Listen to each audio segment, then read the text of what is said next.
Hey, good morning, everybody. This one's going to be a little different. This is all about the new 1RC street stock. I'm not exactly sure when it was released, but I know it's been released as ready to run. And I have a friend who purchased one and dolled it up. I'm trying to put a picture of it in here somewhere if I've still got the picture that he sent to me. So that opens up another class, and it's a great looking car. I've driven it. Reacts really well, but I like to do stuff a little different. And so I did some scouring on the internet, and I found a different option. And this is just from, this is my liking. I posted a few pictures of it online and had a lot of questions asked about it. I'll be the first one to tell you, I don't know everything. I know how I got these, but what I wound up doing was this. And it's a great car. Still runs as a street stock, but I want to show how it was mounted and the process to get it on there.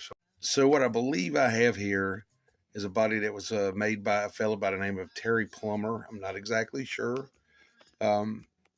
This is a Camaro or Firebird style street stock body, sitting on an asphalt late model chassis. It's a little narrower than the asphalt late. I'll put my asphalt late down there in a minute and show you. So the tires actually stick out a little past the body. It's really cool.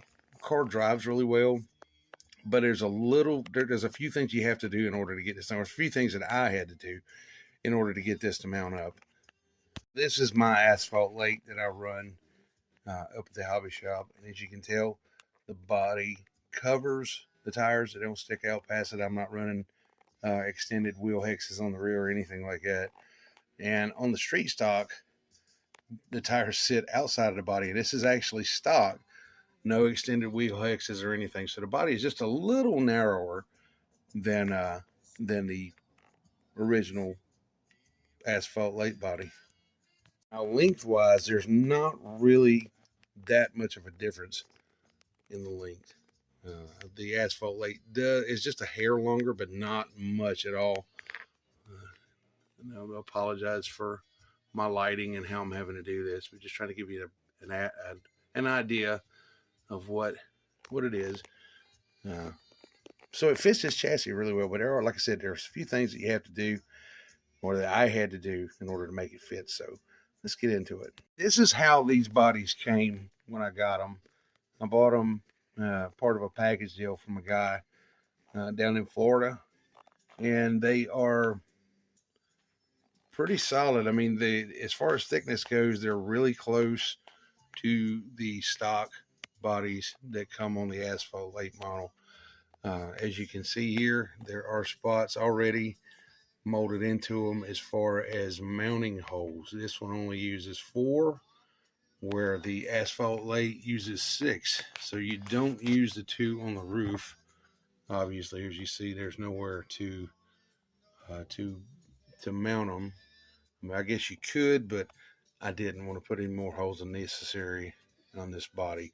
It's hard to see, but there are lines for the wheel openings, front and rear, and they're close. They're a little high, and I thought they were a little high when I first got them, and then I see why. A little high, a little big, and that's to allow for the steering to function properly. If you run a lot of dual rate, or any dual rate or no dual rate at all, you'll have to trim it accordingly, to not rub your tires. But very solid.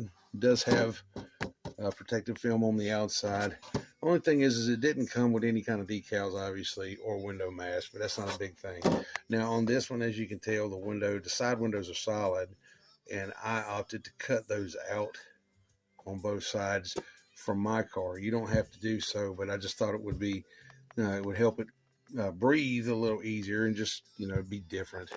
The rear of it is just flat. There's nothing embossed in as far as tail lights or anything like that. So I guess you're pretty you're pretty open to do what you want there if you use any kind of decals or get creative with your painting skills. But super nice body, man. Really, really stout, and a nice option to have a different platform if you're going to run in street stock. But to get it on, let me show you what the process was there. Now this is my stock asphalt late model chassis without the body on, and as you can tell, the bumper has not been messed with. The decking is all there. Now mind you that I painted my chassis. I painted it gray just to be different. Just painted it black there, orange with aluminum like intake manifold. You know, the just all of the neat little bits. But nothing's changed on it. We still have the crossbar here for the front mount.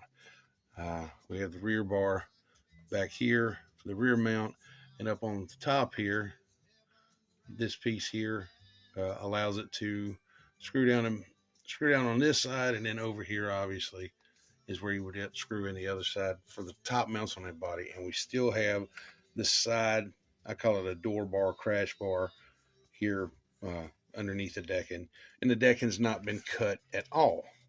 And if I flip the car over, nothing's been done there.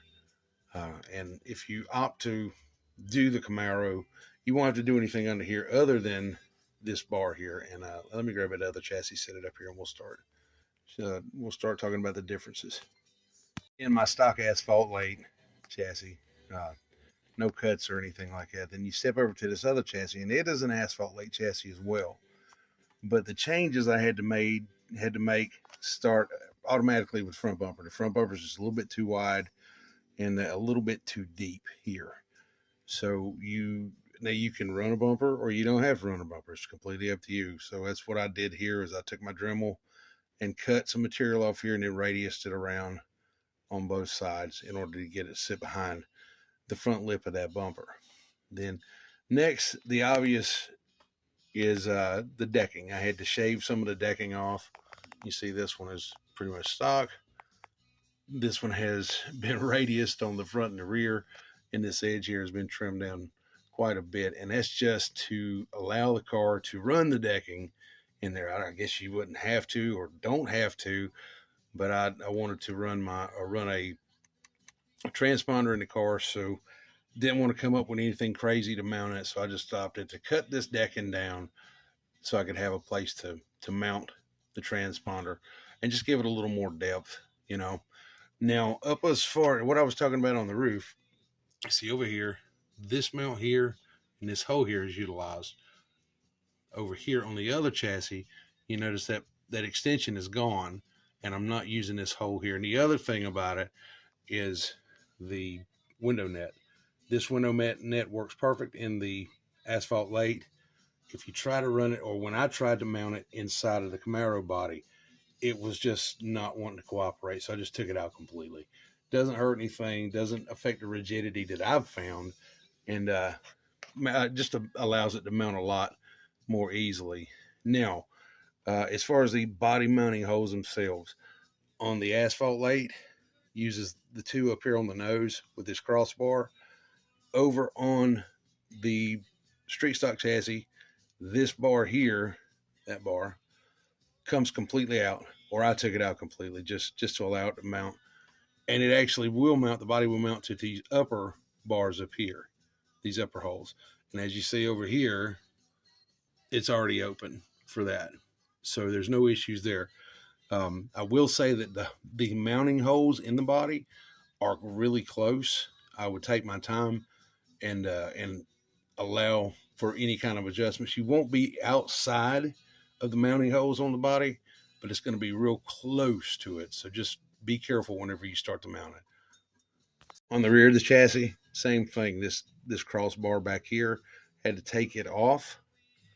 As you see over here, that bar's gone, and that body will mount to these two pods here. Real easy. And again, just take your time, make sure you get your holes right. You can kind of rack that body. Mine's racked a little bit, and it doesn't hurt anything, and you really can't tell it. But here's that you can see the differences in the decking, obviously. And I would think that this would be the same if you used a dirt late model chassis. be the same, if not really close, really similar. So yeah, not hard. Just take your time, and it's a really cool option instead of just having to run the Monte Carlo body, which there's nothing wrong with that. But I just like to be different. You know, you don't see, and I haven't seen a lot of these Camaro bodies, so that's the whole intent. As far as any body modifications, now you don't have to do this, but this is just me trying to protect the thing. Is when I got the car painted, obviously you can see it's gold with black. I took some aluminum tape and put it along the nose between the actual body and the bumper. So if I got into somebody or got into the wall, it wouldn't start to chip that paint immediately. And did the same thing on the rear just to give it a little more protection. And as far as the paint itself is a Tamiya gold and a Tamiya black. And then the decals, of all things, are from a 124th static model kit. So they're water slide decals. And I've never done this before. I've seen some other guys do it, and they've worked out pretty well so far. Now, I've had some areas here. I don't know if you can tell, but there's a strip of tape here, a decal here along the front because I scratched the windshield down the back. And the reason why I did this is because the tape that I used to mask off between the black and the gold let it bleed a little bit, and I didn't like it, so I used this really thin decal here just to straighten up those lines and hide that bleeding. Is it perfect? No. Will it work? Yes. I don't expect these decals to stay on it forever, especially one on the hood. The hood's got on these cars has like a kind of like a cowl induction type scoop, and it's just really hard to get these water slide decals to lay down on those contours. But so far so good. I got to test a car yesterday. It did really well. I didn't race it. I just didn't feel good yesterday, so I left early. And but this is it. Now, these cuts here, I know somebody's gonna say, "Oh, that cut line's terrible." This is what I had to do yesterday.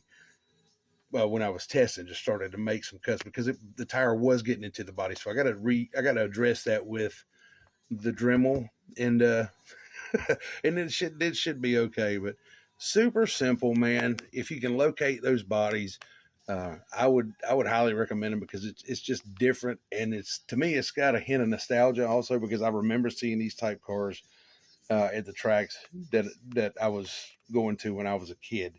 So it's a great trip down memory lane, and just sets you apart from the rest of the pack. And there it is, just an option for your street stock division at your local track. And if they'll let it run in that class, I know some of these places are rule strict, really strict on the rules. Ours is not so bad.